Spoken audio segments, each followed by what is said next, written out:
Então, bem-vindos. Hoje vamos falar sobre uma espécie de pinguim, que é a única espécie que está em África e que habita aqui zonas de praia,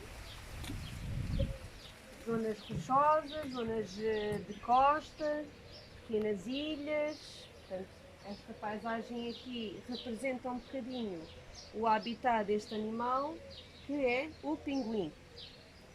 E nós aqui temos uma representação de uma praia muito famosa, onde o pinguim africano vive, que é a Boulders Beach. A Boulders Beach é originariamente da África do Sul. E nós aqui temos a nossa Boulders Beach, onde estão os nossos pinguins africanos.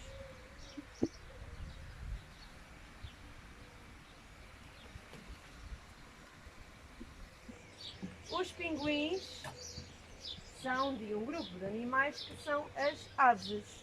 E o que é uma ave?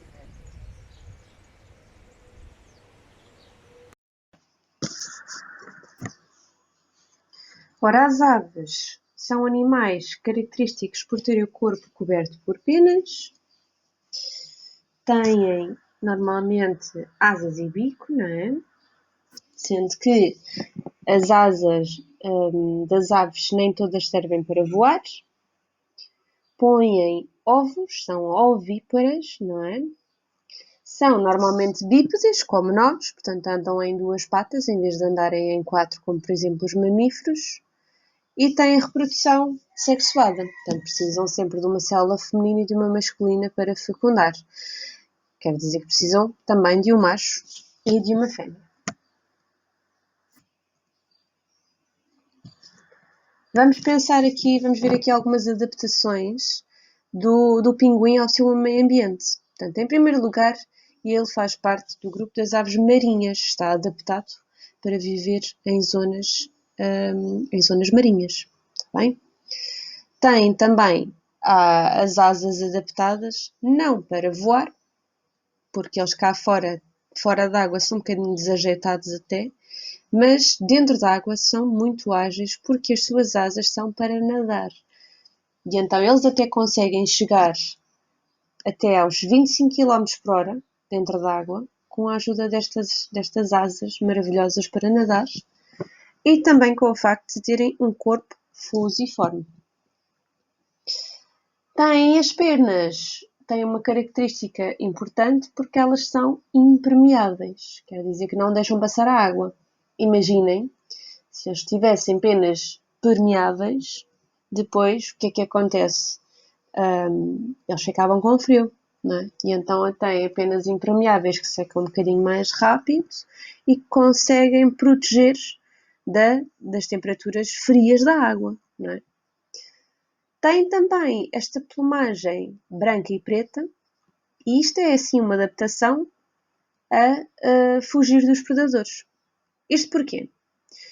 Porque eles, ao terem o peitinho branco, os predadores marinhos que estão dentro da água e que os veem de baixo, veem a sua barriga. E então confundem a barriga branca com o resto da água. E também com a reflexão do sol, fora d'água. E os predadores aéreos, que estão fora d'água e que estão no ar, vão ver uma coisa preta na água. Também não vão associar a um pinguim. Já viram como eles são espertos? Os pinguins também são aves extremamente sociais. Podem ser vistas a cuidar das penas umas das outras, não só para limpeza, mas também para remover parasitas e até também para fortalecer laços sociais. Eles têm uma característica muito interessante, é que as suas vocalizações são parecidas às do burro. E então não admira que, por exemplo, em inglês, eles chamam-se Jackass Penguin, que quer dizer pinguim burro. E, mais uma coisa, são biparentais. E já vamos ver o que é esta palavra um bocadinho mais à frente. Então, eu agora vou-vos mostrar um filme de um pinguim a nadar na água, que é para vocês verem o quão rápido ele consegue ser. E vou-vos mostrar depois um filme de um pinguim a fazer as suas vocalizações, para vocês verem porque é que eles se chamam pinguim burro.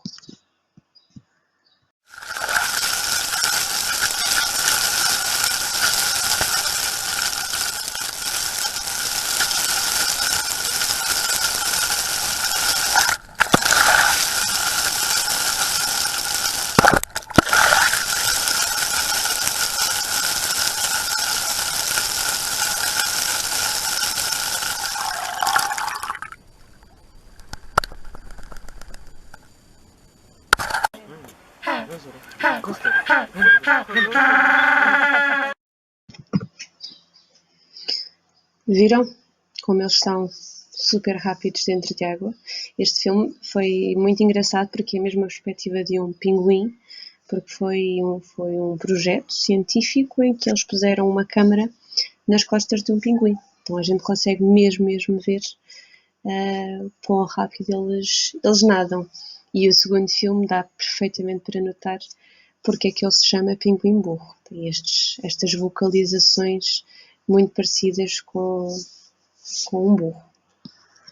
Então, vamos falar aqui da dieta. A dieta que nós damos no zoo é muito parecida à dieta na Liberdade. Ora, vejam.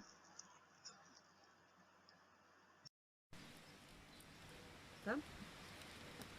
Então, qual é a dieta destas aves? Como vocês veem, é maioritariamente peixe. O peixe é o favorito delas. Na natureza elas comem anchovas, mas também podem comer sardinhas, ocasionalmente lulas e crustáceos.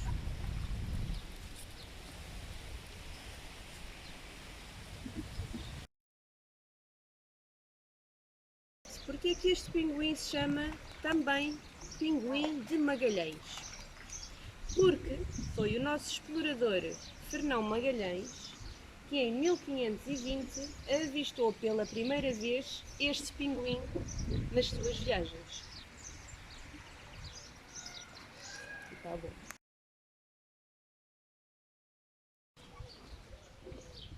Os ninhos são feitos em decorações como estas, ou tocas. Porquê? Porque lhes dá alguma proteção contra temperaturas que são severas, tanto temperaturas altas como temperaturas baixas. As fêmeas normalmente colocam 2 ovos que são incubados pelos 2 progenitores durante 40 dias. Ou seja, quando um está a incubar os ovos, o outro tem que ir pescar. E depois trocam de papel. E por acaso, neste momento, no Zoo de Lagos, nós temos precisamente nesta toca uma fêmea a incubar um ovo enquanto uma fêmea, um deles a incubar o ovo enquanto o outro está-se a alimentar.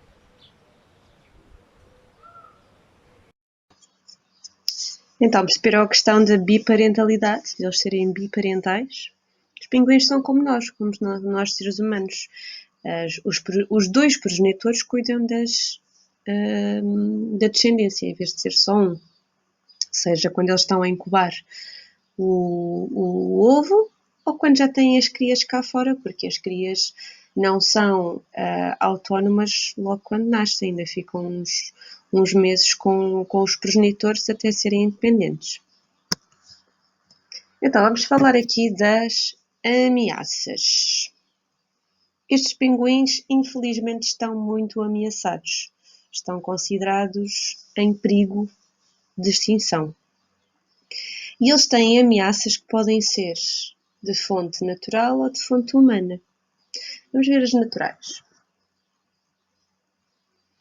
As naturais são basicamente os predadores. E elas têm predadores como, por exemplo, os tubarões, focas, que são predadores marinhos, mas depois também têm, na costa, têm que ter cuidado com os caracais, que são felinos, que podem não só comer pinguins, mas também comer os ovos. E também outras aves oportunistas que também podem comer os ovos, como as gaivotas. Agora, ameaças naturais a gente não pode fazer muito, porque é a natureza, não é? O problema é que o pinguim não está em perigo de extinção por causa das ameaças naturais, está em perigo de extinção por causa das humanas. E as humanas passam pela colheita de guano, foi quando eles descobriram que aquilo que os pinguins usam para fazer os ninhos, e que também é uma mistura usada como fertilizante, começaram a recolher esse material para fazer o fertilizante, e então os pinguins deixaram de ter material para fazer ninhos. Começaram a fazer os ninhos mais expostos e pronto, houve mais predação e houve mais a exposição dos ninhos dos pinguins. E obviamente que eles sofreram com isso. Depois dos ninhos, os seres humanos descobriram os ovos e então começaram a recolher, tirar os ovos para consumo humano. Só que hoje em dia as pessoas até são mais ou menos conscientes em relação a estas coisas. Só que existem novos problemas. Problemas cujo resultado se vê muito mais a longo prazo. Como, por exemplo, as alterações climáticas. Obviamente que as alterações climáticas têm impacto em todos os seres vivos e, portanto, não é de estranhar que nos pinguins também. A alteração da temperatura, mesmo até do nível das águas, não é? Se eles vivem em ilhas e se a água aumentar, se calhar as ilhas deixam de existir, deixa de haver sítio para os pinguins habitarem. Temos também este grande problema da sobrepesca, e a sobrepesca é causada pela pesca industrial, para nós, e esta pesca industrial tem que ser regulada porque nós não somos os únicos seres vivos que comemos peixe. Nós, ao estarmos a pescar tudo o que existe no mar, estamos também a tirar alimento a vários animais, como os pinguins. E depois temos aqui um outro problema muito grande, que é a poluição. E o que é que vocês veem aqui na imagem? Veem pinguins que estão cobertos por óleo. Isto porquê? Porque um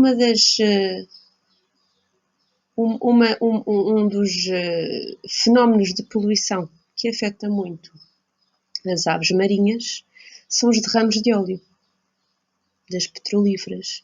Quando se derrama óleo para a água, como por exemplo estes pinguins têm as penas impermeáveis, o óleo não sai das suas penas, então elas morrem intoxicadas, não é?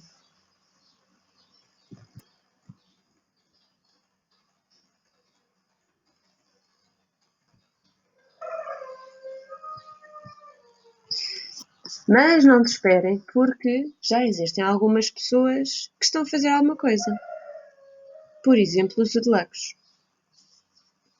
Então, qual é que é o papel do zoo na conservação do pinguim africano? Bom, em primeiro lugar, nós já estamos a fazer uma coisa com vocês, que é a parte da educação. Promover ações de educação e alertar as pessoas para o que se está a passar. Isso ajuda muito, porque ninguém fica indiferente a mortes de animais, não é? Depois temos os chamados programas de reprodução, que são muito importantes e que fazem parte de uma associação muito importante que é a EASA. A EASA é a Associação Europeia de Zoos e Aquários. E a EASA tem 2 projetos de reprodução para ajudar a conservar certas espécies. O pinguim faz parte deste programa, que é o EEP, European Endangered Species Program. Portanto, este é o programa das espécies em vias de extinção. O outro programa é um bocadinho menos rigoroso. Como o pinguim está em perigo de extinção, está neste programa das espécies ameaçadas. Ok? E em que é que consiste este programa? Portanto, existe um coordenador do programa, um coordenador da espécie, que é também alguém que trabalha num zoo e que trabalha num zoo da EASA e que recolhe dados de todos os animais daquela espécie, por exemplo, do pinguim, de todos os jardins zoológicos, ok? E então eu produzo um livro de estudos com análises demográficas, com análises genéticas, com análise do comportamento reprodutor, ok? Pronto. E então essas informações permitem-nos também fazer algumas recomendações sobre se a gente deve tentar reproduzir os animais em cativeiro e porquê e como, porque às vezes não é fácil reproduzir animais em zoos. Então estas pessoas que têm muito conhecimento dão-nos essas informações que também tiram dos vários programas, das várias espécies que estão a reproduzir e que estão dentro deste programa do EEP. Ok? Pronto. E se acontecer o pior, que nós nunca esperamos que aconteça, se, por exemplo, a espécie deixar de existir na natureza, nós conseguimos garantir a sobrevivência da espécie com estes tais programas de reprodução. Okay? E pode ser que a gente consiga reintroduzir a espécie na natureza. A outra iniciativa que os Zoolagos têm para ajudar, para promover a conservação desta espécie, é uma parceria que nós fazemos com uma fundação na África do Sul, que é a SANCO, é uma fundação para a conservação de aves costeiras.